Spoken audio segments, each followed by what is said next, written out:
مجید میں ہے کہ تم وسیلے کے ذریعے مجھے تلاش کرو اور یہ کہ صراط مستقیم پہ چلو۔ اس کا کیا مطلب ہے؟ وسیلہ کا لغوی معنی کیا ہے؟ اس کے معنی ذریعہ ہی ہے۔ زندگی کو دیکھیں، بات صرف اتنی ہے جو اللہ کریم نے بڑی واضح طور پر ارشاد فرما دی ہے۔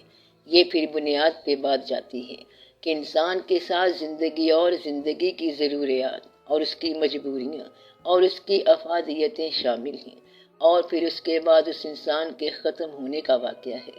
تو انسان کتنی کوشش کر لے گا اور کیا حاصل کر لے گا؟ مقصد یہ ہے کہ آج تک ساری کائنات کے جتنے بھی ذی جان اور ذی الارواح اشیاء یا انسان جو بھی ہیں، سارے مل کر اگر اللہ کی طرف چل پڑیں اور چلتے رہیں، تب انہوں نے کیا حاصل کر لینا ہے؟ کیونکہ یہ بہت لمبے فاصلے ہیں اور دور کا سفر ہے۔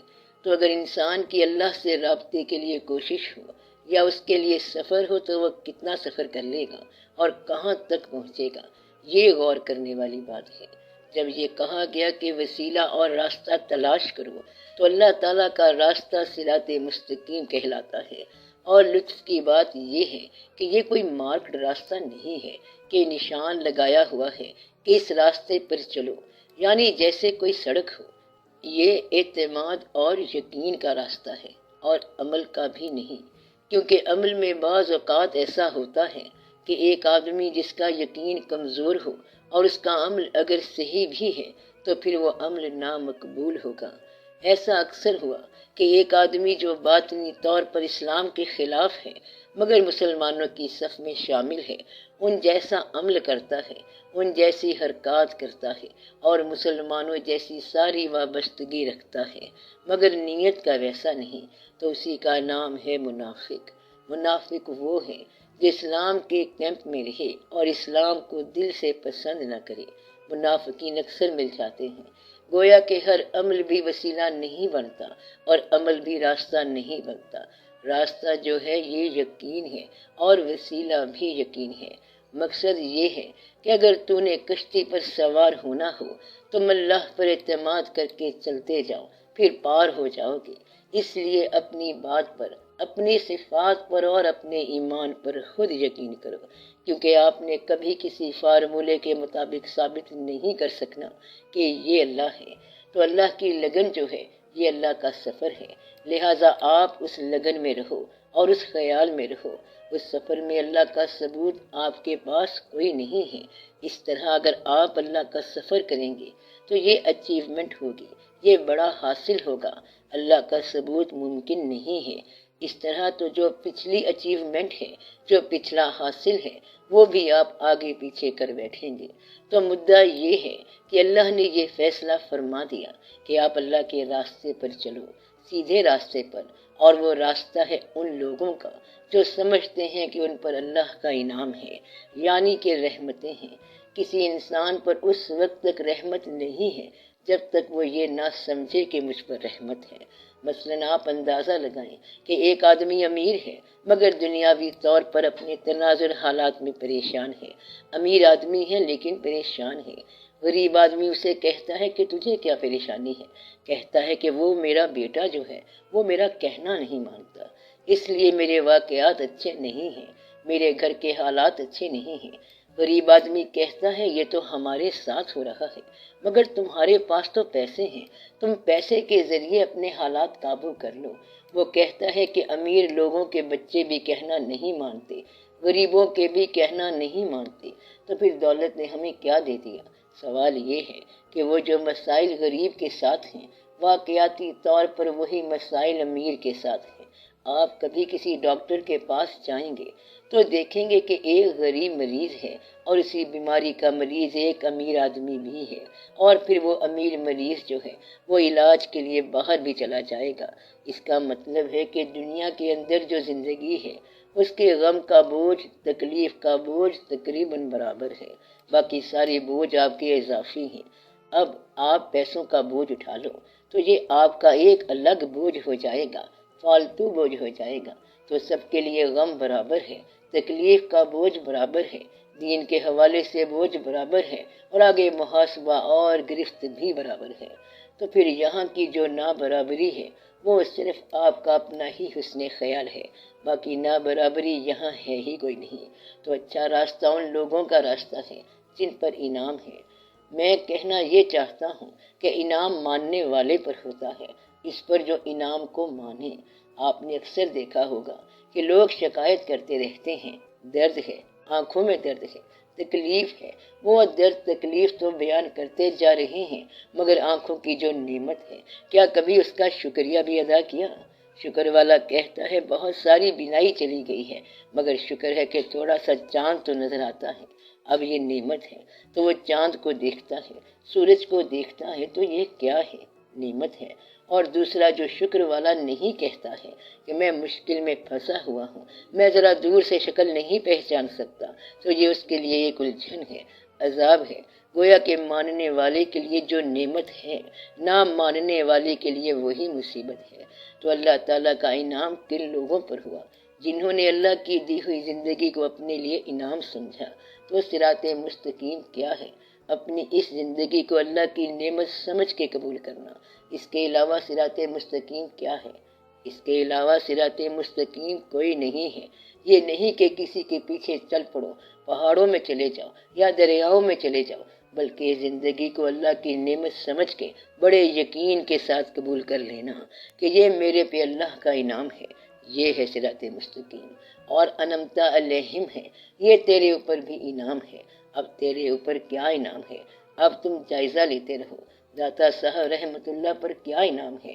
داتا صاحب رحمت اللہ کی اصلی زندگی جو ہے وہ یہ تھی کہ انہوں نے اپنا وطن تو چھوڑ دیا، تو گھر نہیں چھوڑتا، شادی بھی انہوں نے نہ ہی کی، بچہ بھی کوئی نہ ہوا، اور وہ پردیس میں کوئی پیسے تو نہیں لے کے آئی تھی۔ وہاں غریب اور غریب الوطنی دونوں ہی ہیں، بلکہ غریب الدیار بھی ہیں۔ اور پھر یہ مشکلات کے پردیس میں یہ الجھن کے کوئی بات مانی کوئی نہ مانی۔ اللہ تو وہی ان کے اپنے ملک میں بھی اللہ ہے، مگر انہوں نے ایک پیر کو پیر مانا، اور اس پیر نے کیا کام کیا کہ فرمایا تو جا، یہاں غزنی سے نکلتے ہوئے لاہور جا کے ہندوؤں میں تبلیغ کر، گویا کے دشمنوں کے علاقے میں بھیج دیا۔ اب اس کو آپ انعام کہتے ہیں۔ آپ نے یہ داتا صاحب رحمت اللہ دیکھے ہوئے ہیں جن کا سنگ مرمر لگا ہوا ہے، اور وہ داتا صاحب رحمت اللہ جن پر اصلی انعام تھا وہ آپ نے نہیں دیکھے کہ کس مقام سے چل کر کس مقام تک پیدل آئے، گھر بار چھوڑ کر آئے، ماں باپ کو چھوڑ کے آئے، ہر چیز کو چھوڑ کے آئے، ایون وہ پیر جو حکم دینے والا ہے اس کو بھی چھوڑ کے آئے، یعنی جس کے حکم کے نام پر سفر ہو رہا ہے اس کو بھی چھوڑنا پڑا۔ گویا کہ یہ ہے ان پر انعام۔ اور جب انعام ہو رہا تھا اس وقت ان کی زندگی ویسی ہی تھی جس طرح آپ لوگوں کی ہے۔ ان پر جو انعام آج ہو رہا ہے آپ تو اسے دیکھ رہے ہیں، یعنی آپ آستانے کو داتا صاحب رحمت اللہ سمجھ رہے ہیں، مگر وہ تو بڑی مشکلات میں سے گزرے۔ اگر آپ کو یہاں سے پیدل بھیج دیا جائے کہ پشاور تک پیدل جاؤ تو میرا خیال ہے ناممکن ہے پیدل جانا۔ اس زندہ زندگی میں تو مشکل ہے کہ سفر کرنا، اور وہ بھی پیدل۔ اس زمانے کا تو رواج تھا۔ اس طرح خواجہ صاحب رحمت اللہ اور دوسرے بزرگان دین کو دیکھیں۔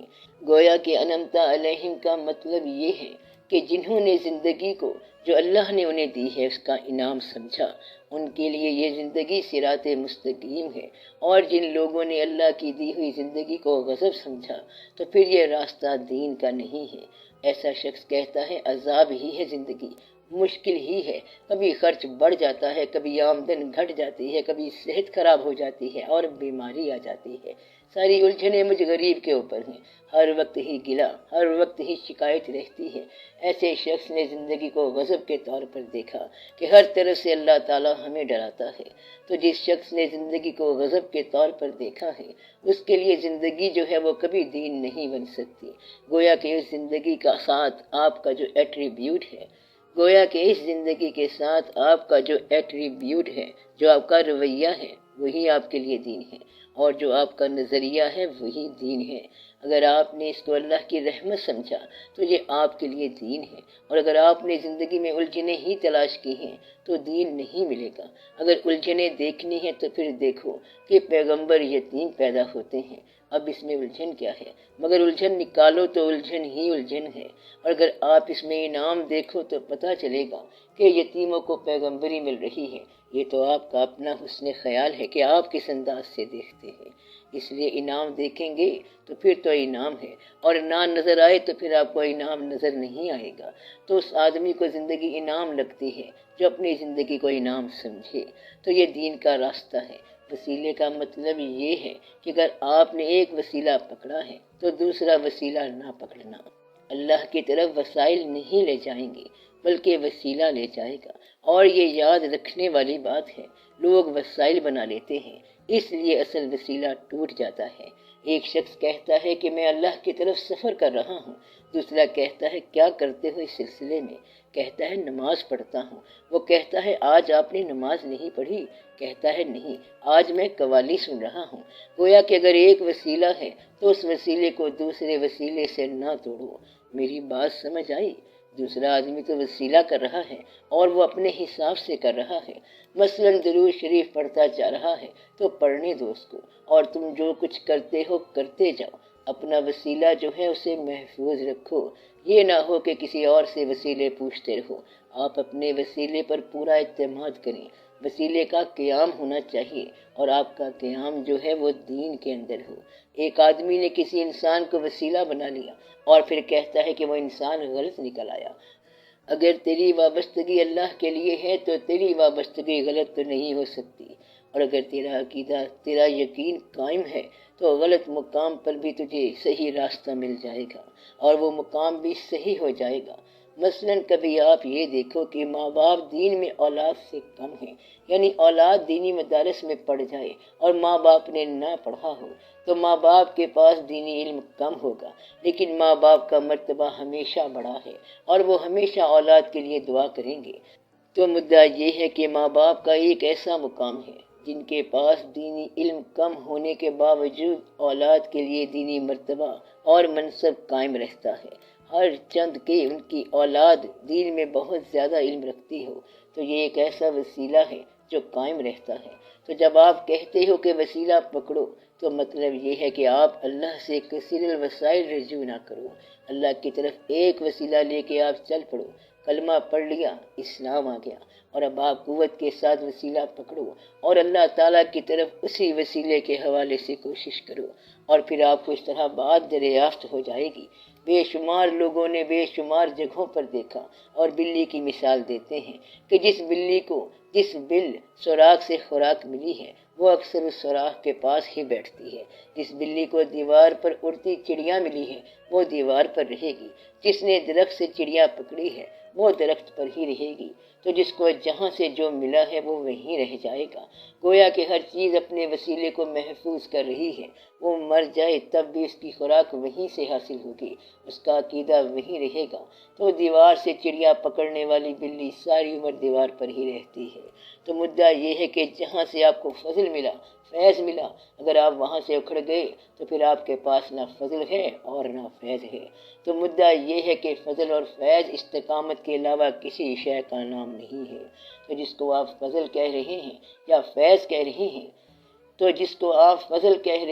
یا فیض کہہ رہے ہیں، یہ استقامت ہے۔ ہمارے ہاں رواج ہو گیا ہے کہ لوگ کئی پیر بناتے ہیں، پیر تو ہوتے ہی بادشاہ لوگ ہیں، مگر آپ لوگ جو ہیں ان سے بھی زیادہ بادشاہ ہیں کہ آپ نے بہت سارے پیر پکڑ رکھے ہیں۔ مثلا کہتے ہیں کہ پیر صاحب کے کتنے مرید ہو گئے ہیں؟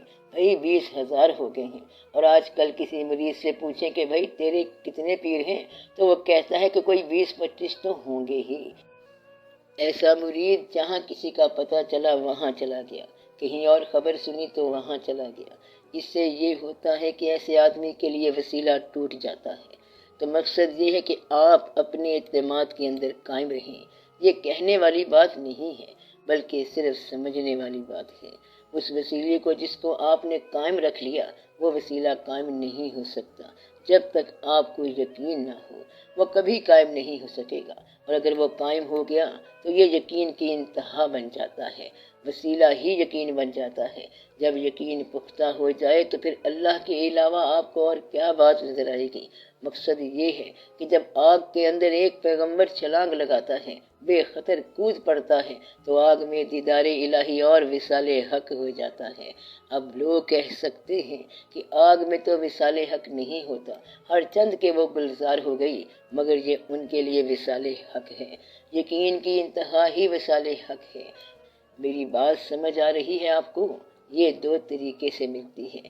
ایک تو طریقہ اس کا یہ ہے کہ آپ کوشش کرتے جائیں، اگر یقین ٹوٹتا جائے تو آپ اسے جوڑتے جائیں، گریباں چاک ہو جائے تو پھر اس کو سی لیں، پھر یہ ہوگا کہ کبھی عقیدہ ٹوٹ گیا اور کبھی قائم ہو گیا۔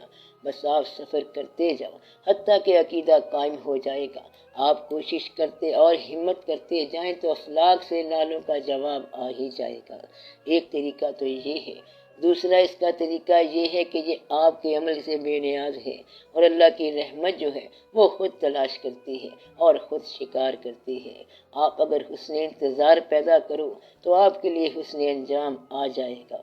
اچھے وقت کا انتظار ہی اچھا وقت ہے، اچھے آدمی کا انتظار ہی اچھی بات ہے، اچھے انجام کا انتظار ہی بذات خود انجام ہے، اور خدا کی رحمت کا انتظار ہی ابتدائی رحمت ہے۔